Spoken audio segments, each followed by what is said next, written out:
接下来第三个语言是我们的法语，王新英、华泽燕。Bonsoir à toutes et à tous, c'est François-Xavier Boulet et Meguang du service français de Radio Taïwan International pour vous présenter le lancement du pèlerinage de Tatia Matsu de cette année. C'est donc ce vendredi 9 avril à 23h05 précisément que le palanquin de la déesse de la mer Matsu prendra la route depuis ce temple de Chenlan pour sa tournée annuelle qu'elle entreprend généralement à l'approche de son anniversaire qui a lieu le 23e jour du 3e mois lunaire. Cette année, ce sera le 4 mai. Alors pourquoi un pèlerinage lors de l'anniversaire? C'est parce que traditionnellement, les divinités effectuent toujours ce genre de tournée d'inspection dans les villages et communes sous leur juridiction pour annoncer aux croyants qu'on est là pour vous protéger. Alors, quant à Matsu de Tatia, elle est responsable de 53 petits villages, mais pour cette tournée de pèlerinage, elle n'en traverse que la moitié environ. Et une autre spécificité à noter, c'est que la déesse de Matsu de Tatia a tendance de rendre visite à ses copines. Donc, Matsu de Tatia va cette fois-ci se rendre au temple Fengtian à Xingang pour rencontrer sa consoeur de Matsu et là, elles célébreront ensemble leur anniversaire. Alors le cortège parcourra environ 340 km en passant par 170 temples sur 9 jours et 8 nuits avec plusieurs étapes principales qui débutent d'ailleurs la veille, non pas ce soir avec le lancement mais déjà hier à 17h il y a une cérémonie spéciale pour que la déesse Matsu prenne possession de son palanquin. C'est aussi l'occasion d'un rituel pour prier Matsu et lui demander que le pèlerinage se déroule sans encombre. Hormis l'année dernière qui a été un peu chamboulée à cause de l'épidémie de Covid-19, tous les ans, ce sont en moyenne 200 000 pèlerins tous les jours qui suivent le palanquin de la déesse Matsu. Sur les 23 millions d'habitants, il faut dire que plus de 8 millions de Taïwanais croient en Matsu, qui relève de la croyance populaire et taoïste. En fait, en termes de nombre de temples, Matsu est certainement la deuxième divinité de Taïwan la plus honorée. On compte environ 1 millier de temples qui lui sont dédiés. Alors, on reviendra tout à l'heure pour vous présenter plus en détail le pèlerinage. Donc, on vous dit à tout à l'heure. Alors, tout de suite, on va passer au service espagnol. Merci de votre écoute. Nous voici de retour pour la présentation en français du lancement de ce pèlerinage annuel de Tatia Matsu qui débute donc ce soir. Vous vous demandez peut-être pourquoi cette date. En réalité, c'est choisi de concert avec la déesse elle-même le 15e jour du 1er mois lunaire, donc lors du Festival des Lanternes. C'est-à-dire qu'on jette les croissants de lune auprès de la déesse Matsu pour demander la date mais aussi l'heure du départ. Et ce sera donc tout à l'heure à 23h05 heure de Taïwan. Alors cette demande, elle est formulée donc le jour du Festival des Lanternes. Elle est demandée même plusieurs fois pour être sûr que la déesse soit bien en accord avec le pèlerinage et pour que tout se déroule très bien. Oui, donc à compter de ce soir, il y aura 9 jours et 8 nuits de pèlerinage. Et Matsu s'arrêtera dans 6 temples avec la destination finale, le temple Fengtian à Xingang. Et dans ce temple, il y aura une grande célébration de l'anniversaire de Matsu. Et notamment pour le pèlerinage, chaque jour, on devrait s'attendre à plus de 200 000 visiteurs qui marchent, qui se déplacent à pied avec le cortège de Matsu. Ainsi, sur le 9 jours, on s'attend à plus de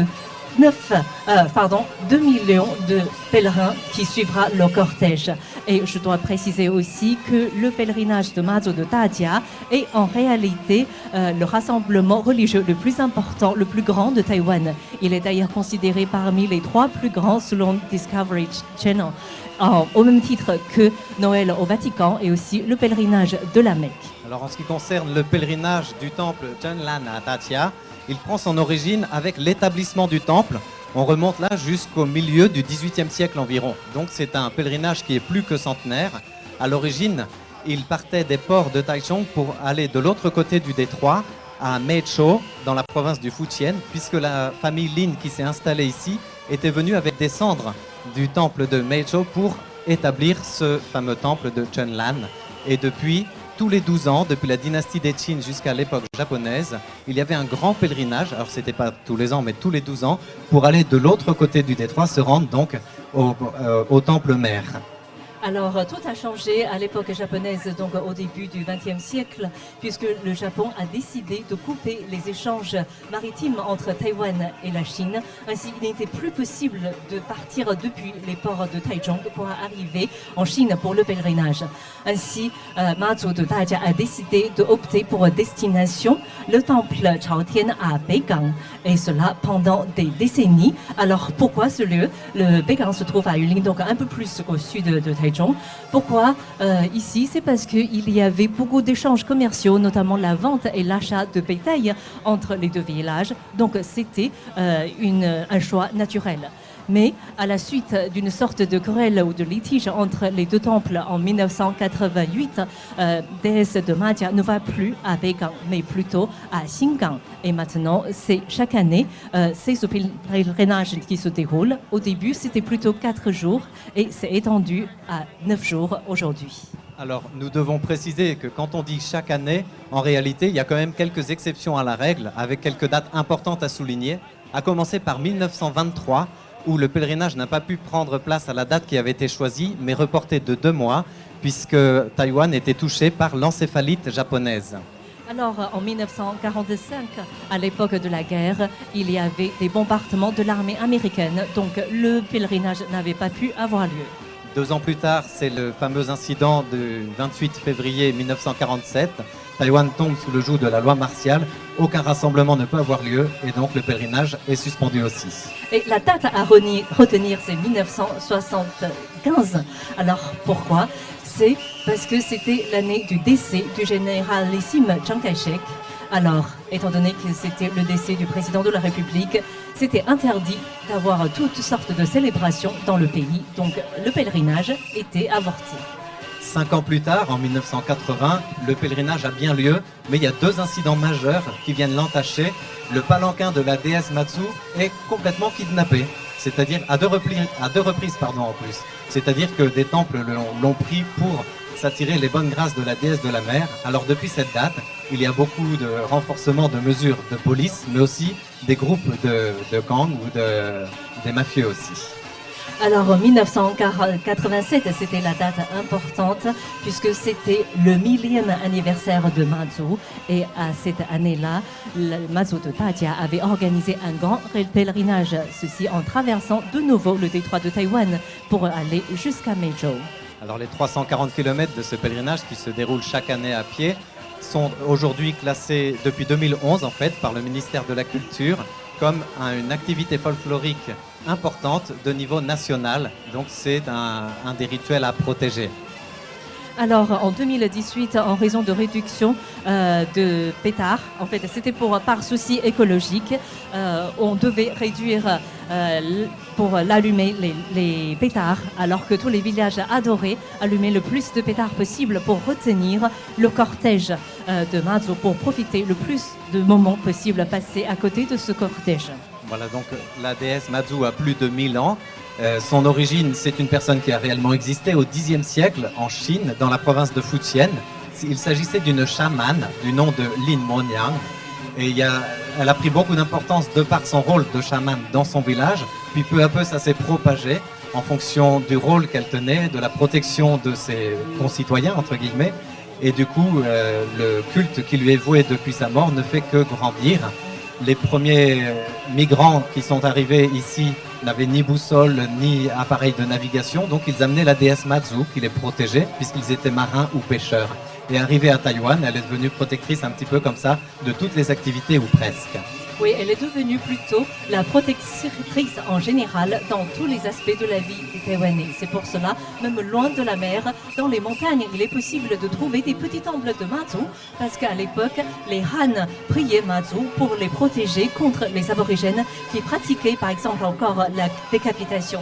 Le Zhenchengong, le Korsinga, qui voulait conquérir Taïwan, avait aussi prié auprès de Mazu pour pouvoir débarquer sain et sauf sur l'île principale de Taïwan. On l'a prié également pour avoir de l'eau, de la pluie. Ainsi, c'est une protectrice à la fois pour la santé, pour la guerre même, et aussi pour la paix. Il faut dire que Mazu est très populaire puisqu'elle est très maternelle. Et à ce titre-là, beaucoup de personnes la comparent avec Notre-Dame, la Vierge Marie pour les catholiques, ou encore la déesse Kuan Yin des bouddhistes.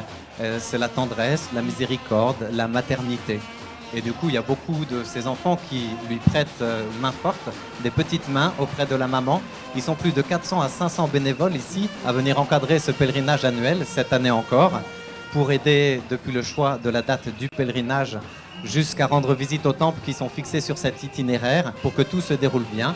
Et il y a pas mal de choses qui sont très rituelles comme ça dans cette préparation, notamment le drapeau, le porte-drapeau qui ouvre le cortège.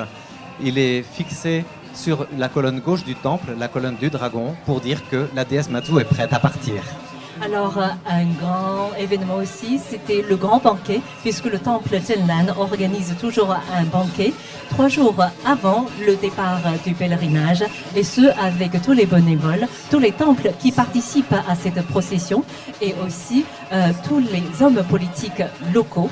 Et cela pour unir avec tout le monde pour dire, ça y est, c'est le moment du départ du pèlerinage. Et c'est aussi le dernier repas où il était possible de manger la viande, puisque selon la règle stricte, depuis ce repas, on est censé de manger végétarien jusqu'au jour où Matsu célèbre son anniversaire dans le temple Xinggang. Alors, tout le monde est bel et bien présent. La déesse n'a pas encore quitté le temple. Ça s'entend derrière nous ou devant nous, selon le lieu où on se situe. Tout le monde est là, prend sa place pour démarrer avec le cortège. La déesse, on l'a dit, elle a pris possession de son palanquin hier. Et là, elle s'apprête à sortir de son temple à 11h05 ce soir pour aller rejoindre le point culminant de ce pèlerinage qui est son installation à Xinggang. Alors, on peut aussi citer pourquoi ce pèlerinage est important pour les Taïwanais, puisque à la fois elle prouve l'endurance des fidèles, mais surtout, ce pèlerinage représente une sorte de guérison spirituelle collective. C'est-à-dire que lorsque la société va mal, lorsque la politique est instable, ou voire à cette époque épidémique du Covid-19, alors les personnes viennent ici marcher à côté de Matsu et cela permet d'avoir la paix en soi. Voilà, alors ce pèlerinage s'apprête à partir. Tous les pèlerins sont soit devant, soit derrière le cortège. Il y en a qui vont devancer. Voilà pourquoi on dit qu'ils sont devant. Matsu a ses prochaines étapes et pouvoir l'accueillir au son des pétards, des musiques traditionnelles qui vont chasser les mauvais esprits et faire un bon accueil à Matsu pour qu'elle vienne nous bénir. Voilà, donc merci à tous pour la présentation du service français. C'était Meiguan et François-Xavier Boulet pour Radio Taïwan 各 International。位刚刚所听到的是中央广播电台法语节目王新英、华泽燕所带来的实况转播。来，掌声欢迎，我们一起恭送妈祖，大甲妈祖要出城了。我们恭送大甲妈祖起驾，我们也恭迎大甲妈祖。咱大家镇南宫天上圣庙妈祖婆已经出庙门，咱大家聚集在咱国际观礼台，稍等，咱嘛要来恭送着咱大家咱的天上圣庙妈祖婆，要来经过咱的国际观礼台。当然，大家即马抱着非常虔诚的心，咱对妈祖婆的信仰，咱对妈祖婆咱国所祈如愿。今日咱实现咱的承诺，做到我们的承诺 promise， 因为咱的承诺，咱甲妈祖婆讲，我愿意带你行一逝，一步一脚印，行一步站一步，拢是为着家己咱心肝底所祈如愿。promise 承诺是咱今年的主题，咱拢祈求咱台湾会当风调雨顺，国泰民安。今日透过咱现场实况的转播。互全世界人看到咱台湾这么强好，台湾共好，众神相会，百年驰航，这就是咱今仔日暗时的主题。咱即摆看到大荧幕，咱大家妈祖已经出庙门，稍等，咱就咱等只亲目睭看到咱天上圣庙妈祖娘娘。妈祖的銮轿缓缓前行，妈祖带给我们信心。我们现在邀请的是中央广播电台的董事长陆平董事长，还有我们的总台长，我们在这边代表我们的这个国际11语的全球直播台，我们在这边准备接教我们前面可以让开一下吗？我们要上香。我们准备接教。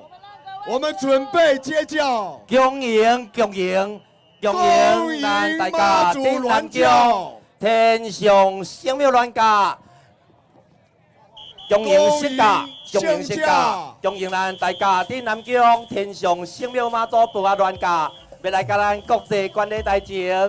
今日暗时由咱台湾妈祖联谊会咱的秘书长虞美人，以及咱中央广播电台咱的陆平董事长，以及咱的台长，要来恭迎咱大家顶南宫天上圣庙对妈祖婆的承诺。今仔日做甲到，妈祖婆啊，你来保庇咱在座所有先神大德所祈如愿，大家对妈祖婆的承诺 ，promise。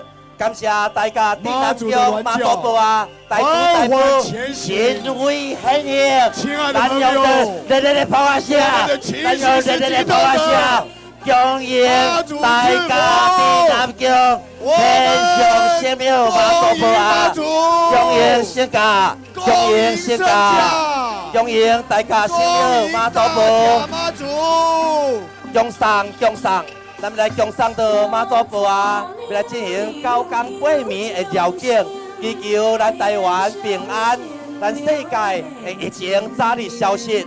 由咱台湾妈祖联谊会秘书长虞美人，开咱中央广播电台董事长，共送到咱大家顶南宫。谢谢我们严启彪董事长，谢谢董事长，谢谢你，感谢超给11个的直播。